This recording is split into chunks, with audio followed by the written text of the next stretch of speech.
A pleasant day to everyone. Group Ken, together with Group 8, will try to give you another in-depth explanation to further your understanding on the topic leveling found in Unit 2. Flashed on the screen are the 5 topics that will be covered in our presentation. Okay, let's start with double-rotted leveling. So what is a double-rotted leveling? Double-rotted leveling is a method which employs two level routes simultaneously in order to determine the differences of elevation in an area under observation. The two turning points are established such that at each setup of the leveling instruments, two sets of independent backsides and foresides are taken. This is a useful method when there is an urgent need to undertake differential leveling in a short period of time where no established benchmarks are available for checking of results. This method is advantageous in providing a continuous check on the process of determining ground elevations while the work is ongoing. Now we can see at the picture below that on either side of the leveling instrument, backsides and foresides are taken, not just the backsides alone, but the both of them, in order to determine the difference of ground elevations. For a short recap, let's define backside and foresight. Backside is the first reading taken at the stop rod after setting the instrument, while foresight is the last reading taken at the server line or the last reading before shifting the instrument. These two parameters are measured in each and every turning point when performing the method of double-rotted leveling. Now let's have this example 1.1. A schematic diagram of a double-rotted leveling route is shown below. Let's complete the leveling notes for the information shown and perform the arithmetic check. Starting from BMA or benchmark A, going to the first height of instrument HI1, that would be our backside, before diverging into the high and low turning point 1 and 2, in which case each turning point have their own measurements of their backside and foresight. You can see it there, which is based on our definition. This method is repeated throughout our turning point 2 and turning point 3 before uniting again in our HI4 or height of instrument 4, ending in our foresight with HI4 to BMB or benchmark B. Now we have our field notes, our leveling notes. First column, we can see the benchmarks A and B together with turning points 1, 2, 3 with their highs and lows. Next column, we have BS for backside, followed by HI for height of instrument, then FS for foresight, and lastly, last column, elevation. Okay. So usually, if we have exercises for this topic, the columns of height of instrument HI and elevation would be blank, so that will be the values that we will be looking for, except that the topmost value of elevation would be given. Okay, so let's start. An elevation of 146.890 meters added to a backside of 2.768 would result to an height of instrument of 149.658. Okay, and that will be the same value for the second backside. So that's easy, right? Easy pa. And then for the next value that we will be solving is the elevation of the succeeding row. So dili siya linear, pero na siya direction pa diagonal. You can see it. You can see the direction through the yellow arrows. Okay, so we will subtract the foresight to height of instrument. So that will be following the arrows 0.488 minus 149.658 will have an elevation of 149.170. Just like that. Can you follow? And then next, foresight of 1.137 subtracted to height of instrument 149.658 will have an elevation of 148.521. Just like that. And by continuing that process and being careful with the direction of the operations, we will be able to fill in the columns, okay? After completing the table, we will do an arithmetic check to ensure that our recorded data is correct. So to do that, there are two steps. The first step would be to get the mean elevation of benchmark B. So that would be 149.149 meters plus 149.343 meters divided by 2 equals to 149.246 meters. You can see it in the first line, okay? Down below. And then for the second, we will add the elevation of benchmark A, which is 146.890 meters, plus the average of the summation of backside plus the summation of foresight. Okay, so that would be 146.890 meters plus 19.838 plus negative 15.126, all divided by 2, which will have the value of 149.246 meters. So our recorded data is correct since the values are aligned with each other. Now, let's proceed to the next topic, 3 while leveling. So what is 3 while leveling? 3 while leveling is a more precise method of differential leveling. It is a method of determining differences in elevation wherein 3 horizontal hairs are read and recorded rather than a single horizontal hair. The average of the 3 readings is taken as the correct value.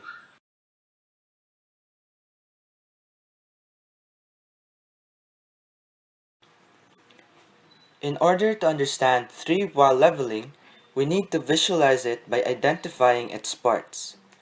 The given diagram is a setup of 3 while leveling where there are 3 horizontal hairs, namely A, B, and C.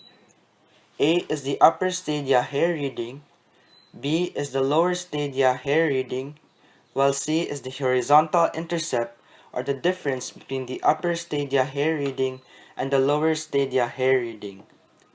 M is the mean of the 3 hair readings. HD is the horizontal distance from the level to the rod held at P. K is the stadia interval factor. C is the instrument constant. HI is the height of the line of sight above datum or mean sea level. And elevation of P is the unknown elevation of station P.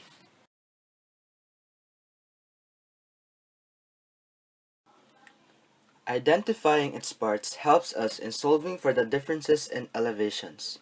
These following formulas are used in 3 while leveling.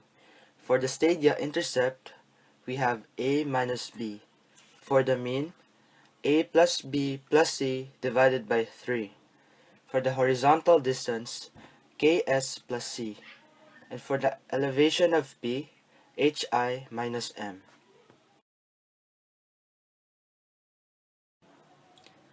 To put our formulas to test, let's solve an example.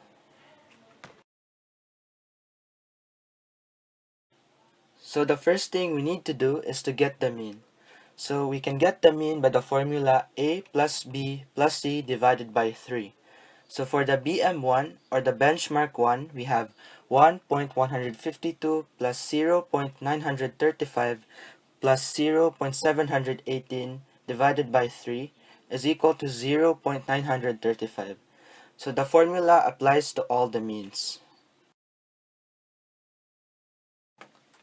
The next step is to get the stadia intercept for both the backside and foresight with the formula A minus B. So for example, in BM1 or benchmark 1, we have 1.152.0.718 is equal to 0.434. And for the foresight in TP1 or turning point 1, we have 1.117 minus 0.682 is equal to 0.435. Since we already got the mean and STADIA intercept for both the backsight and foresight, we could already get the HI with the formula elevation of P plus the mean and backsight, and we also get the elevation of P with the formula HI minus the mean and foresight. So to do this, we start from the given elevation, which is 444.242, and adding it with the mean and backsight to get the height of instrument or HI. So we get 444.242 plus 0.935 is equal to 445.177. This obtained value of HI is subtracted with the mean in foresight to get the new elevation of P. So we have 445.177 minus 0.899. We have the value 444.278. We do the same process until we get the elevation of P in benchmark 2 or BM2. It is apparent that there is a pattern in solving this, the red arrow being the addition operation and the yellow arrow as the subtraction operation. At this point, we have already solved for all the necessary values. Now we get the summation of the means in backsight and foresight, which is 7.620 and 6.736 respectively. Let us take note of the elevation of P in benchmark 2 or BM2, which is 445.126 to verify in the next step.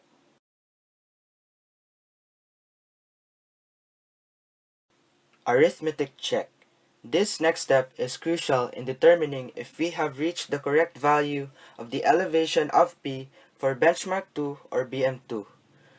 With the formula elevation of benchmark 1 plus the summation of the mean in backsight minus the summation of the mean in foresight, we acquire the value 445.126 meters, which is the same value we got in the previous table for the benchmark 2 or BM2.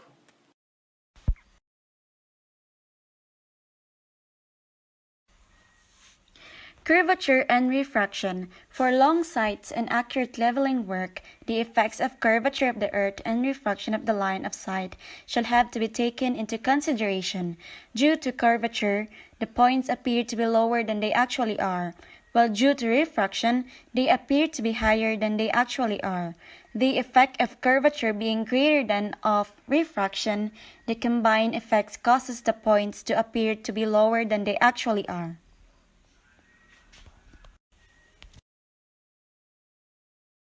Hi everyone, I'm Danie and I'm going to tackle about curvature. Curvature. Earth has a curved face which is assumed to be level surface, but the line of sight as furnished by the leveling instrument is horizontal and not the level line. Therefore, all points in the line of sight are not equidistant from the surface of the earth, and consequently the points read in the staff are not strictly at the same level as horizontal hair of the diagram. The level line falls away from the horizontal line of sight, and the vertical distance between the horizontal line and the level line denotes the effect of curvature of the earth. In figure 7.24, A is the instrument station and P the point where the staff is held. On looking through the telescope, we sight along AB, the horizontal line of sight, and take the staff reading PB. The point B is considered to be the same level as A, but actually the points C and A are at the same level. The true reading is therefore PC.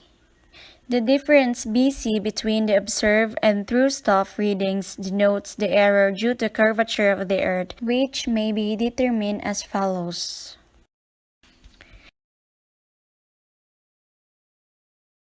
In figure 7.25, D is the line of the sight or the distance from the instruments to the staff station in kilometers.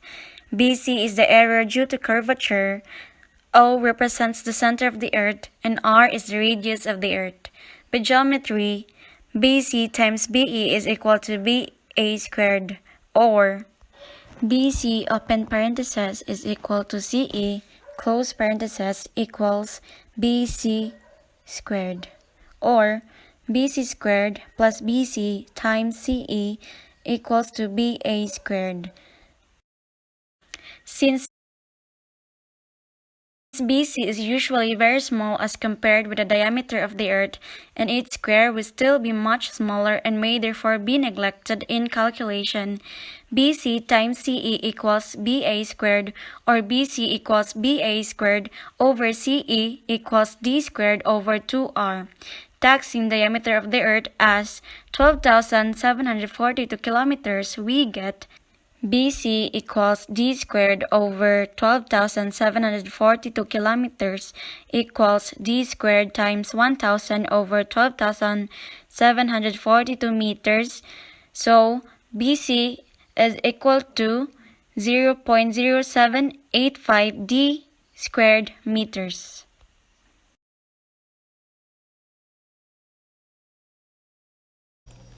Hi, this is Rhea, and I will be talking about refraction. Refraction is a well-established law of physics that rays of light passing through layers of different densities do not remain straight, but are refracted or bent down towards the denser medium.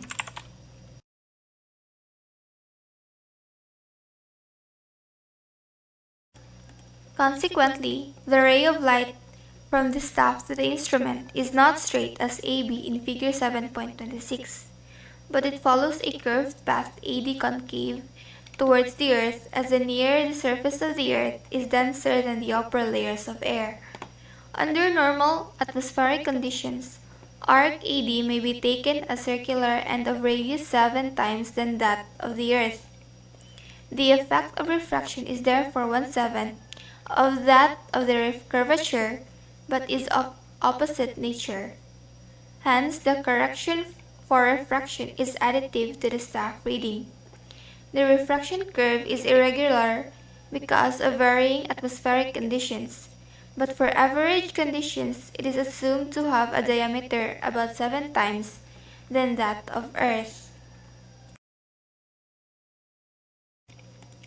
The error due to refraction. BD equals 1 over 7 times the curvature correction, which is 0.0785 D squared. This will equal to 0.0112 D squared meters. Combined correction due to curvature and refraction. Since the effect of curvature is to increase the staff readings, and that of refraction is to decrease them, and also the effect of curvature is greater than that of refraction, the combined effect is therefore to increase the staff readings. Hence, the combined correction is subtractive.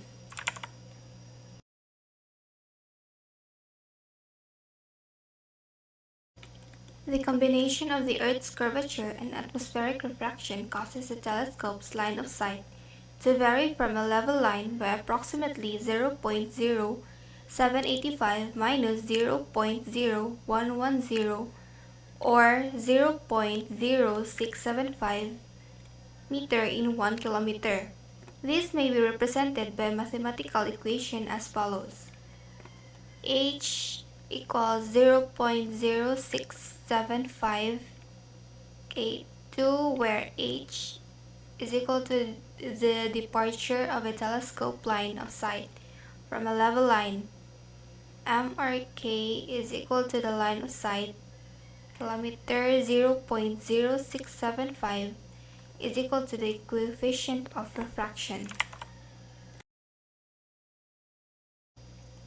Illustrative problem. A lighthouse is visible just above the horizon at a certain station at the sea level. The distance between the station and lighthouse is 10 km. Find the height of the lighthouse.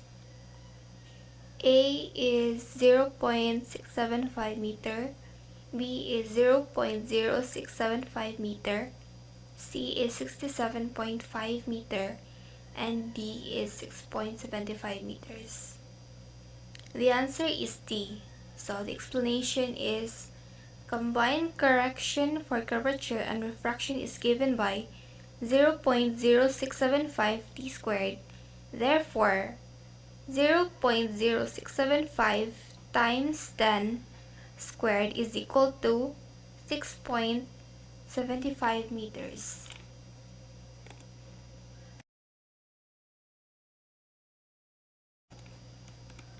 Find correction for refraction for distance of 1,200 meters. A is 0.0106 meters. B is 0.0160 meters. C is 0.0016 meters. D is 0.0116 meters. So the answer is B. Correction for refraction is correction for curvature over 7. Therefore, open parenthesis 0.07849 times open parenthesis 1.2 squared close parenthesis over 7 is equal to 0.016 meters. Good morning, guys. So I am Nicarl Joseph and Gono, and I'm here to report about trigonometric leveling.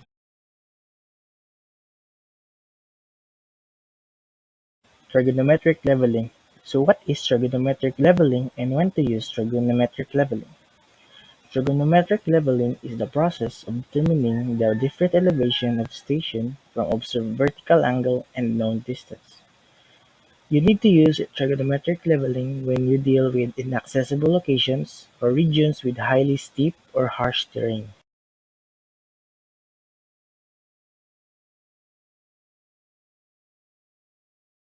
Trigonometric leveling procedure.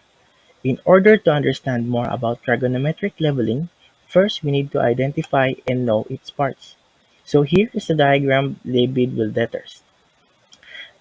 So first, S is the line of sight, D means point to be observed, V, known as elevation of D from the instrument's axis, H is the horizontal distance between A and the base of the object, HI is the height of the instrument above point A is the angle of elevation, and R is the rod reading at B when the vertical angle is reading. So next is the equations you need to remember when you use trigonometric leveling. If S and the vertical angle are determined, in order to find V, multiply S and sine A, or multiply S cosine Z. If H and the vertical angle are determined, in order to find the V, multiply H tangent A and or multiply H tangent Z. The change in the elevation between point A and B is as follows. The change of the elevation is equals to the height of the instrument plus V minus R, which is the rod.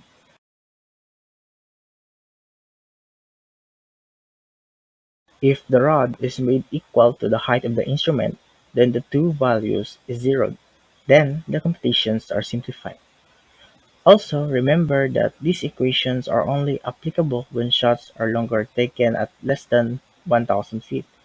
For shots longer than 1,000 feet, then we will remember the effects of the curvature and the refraction. Trigonometric leveling procedure on long line.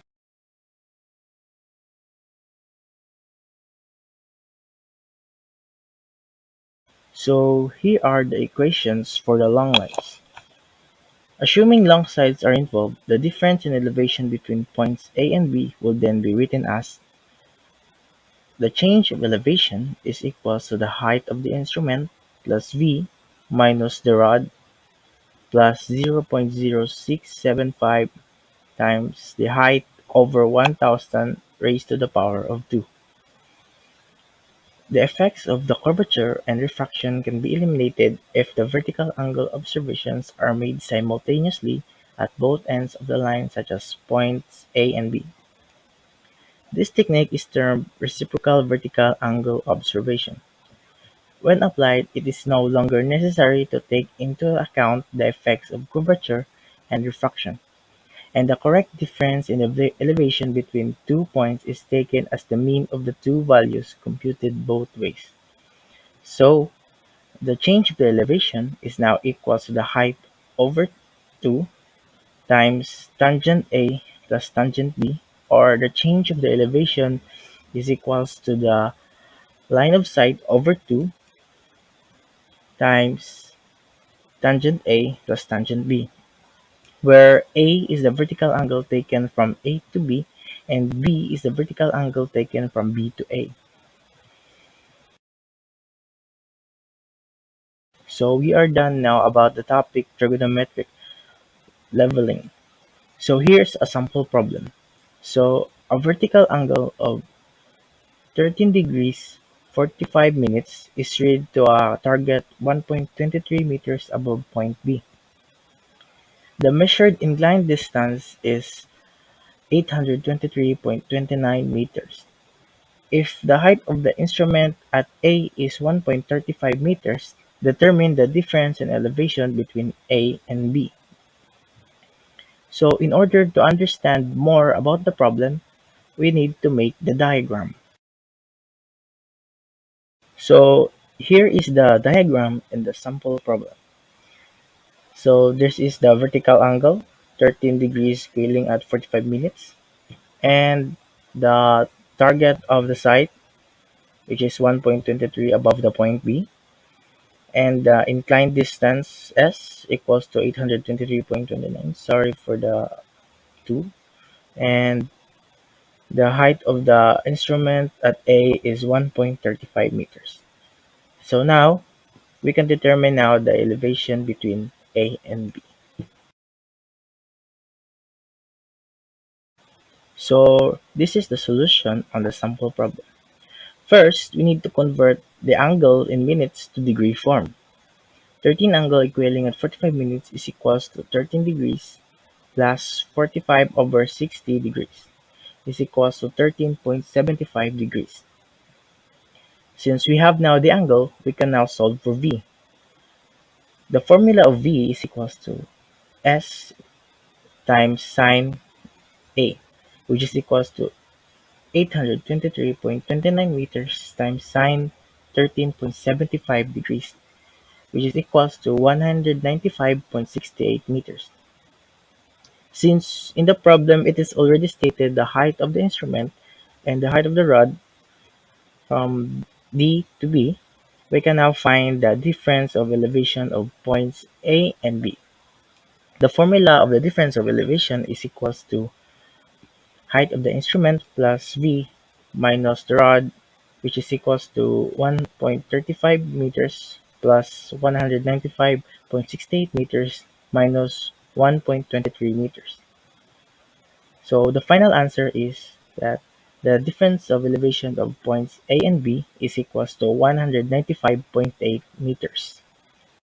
For the next lesson, we will be talking about STADIA leveling. STADIA leveling provides a faster method of leveling in rough and hilly terrain where a high degree of precision is not required. The process involved is very identical to that in differential leveling. The main difference is that the line of sight in STADIA leveling does not have to be brought to our horizontal position as in differential leveling. The precision of the STADIA leveling depends on the refinement with which the instrument was manufactured, the skill of the observer, the length of the measurement, and the effects of refraction and parallax. So here is a component of a STADIA where capital F is for principal focus, F is for focal length, O is for optical center, I is for distance between stadia hairs, C is for distance from optical center to center of of instrument, S is for STADIA interval or intercept, and lastly, K is for the STADIA interval factor. So here are the formulas. So here are the formulas used in STADIA leveling. So for the first formula, we have D is equal Ks plus C, where D stands for the distance from the telescope to the rod, K stands for the STADIA interval factor, S stands for the STADIA intercept, and C stands for the distance from center of instrument up to principal. And for the second formula will be VD is equal to Ks cos A sine A plus C sine A, where VD stands for vertical distance. And for the last formula will be DE is equal to RRB minus VDB plus VDF minus RRF. RR stands for the rod reading, and B stands for backside, and F stands for foresight. So here is an example shown about STADIA leveling. Complete the STADIA level notes shown below and perform arithmetic check. Assume that K is equal to 100 and C is equal to 0. So here is the STADIA level. In order to get the So here is the STADIA level notes that we must complete, and we must find the vertical distance, the difference in elevation, and elevation. In order to get the vertical distance for BM1, TP1, and BM2, we must use the formula VD is equal to Ks cos A sine A plus C sine A. To get the BM1, we must substitute the values to the given formula, which will be 100 times 1.245 cos negative 4 degrees 25 minutes sine negative 4 degrees 25 minutes plus 0 sine negative 4 degrees 25 minutes. If you calculate this will result as negative 9.56 meters. Same goes for the TP1 and BM2 in backside and foresight. We will just substitute the values to the given formula to get the results of the vertical distance. Since there is no given value of BM2 backside, we cannot determine the vertical distance for BM2 in backside. Next up is to find the difference in elevation for BM1, TP1, and BM2, and in order to get the DE, we must use the formula DE is equal to RR backside minus VD backside plus VD foresight minus RR foresight. Since there is no given value in BM1 in foresight, we cannot get the difference in elevation for BM1, so we will move on to TP1. To get the DE in TP1, we must substitute the values to the given formula, and that will be DE is equal to 2.42 minus negative 9.56 plus 21.64 minus 1.55 is equal to 32.07 meters. Same goes for the DE in BM2, that we will substitute the values to the formula, and that will be DE is equal to 1.08 minus 11.86 plus negative 8.55 minus 3.06 is equal to negative 22.39 meters. Now, in order to get the elevation for the TP1 and BM2, since BM1 is already given, which is 75.0 meters, to get the elevation for TP1, we must add the elevation of BM1 to the difference in elevation in TP1, and that will be 75.0 meters plus 32.0 meters, and it is equal to 107.07. And to get the elevation for BM2, you will add the elevation for TP1 to the difference in elevation in BM2, and that will be 107.07 plus negative 22.39 is equal to 84.68. Common errors and mistakes in leveling.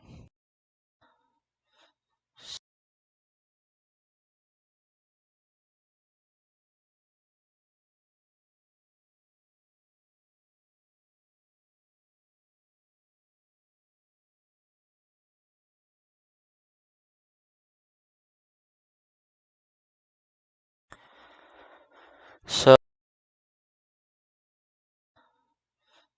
So the first common error and mistakes in leveling is misreading the rod. This usually happens when the instrument man accidentally misread the rod due to obstructions such as vegetations, which are considered detrimental when surveying along the field of work. So the second one would be erroneous computations. Even as simple as subtraction and addition, there will be always a possibility that the computation might lead to errors due to human error.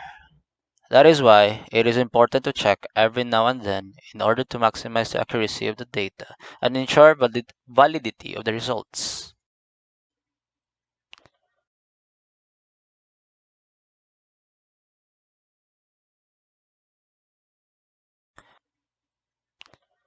So,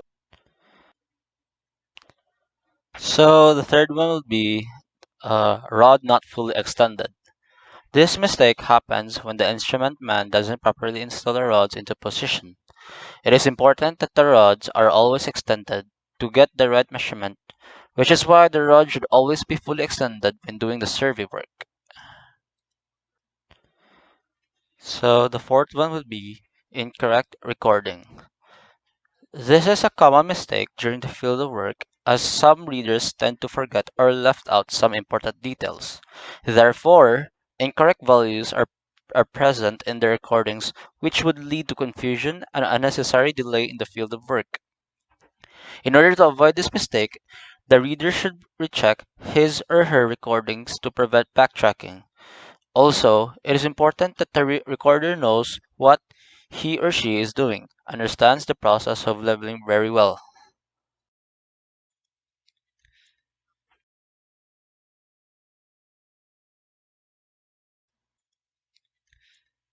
Lastly, moving turning points.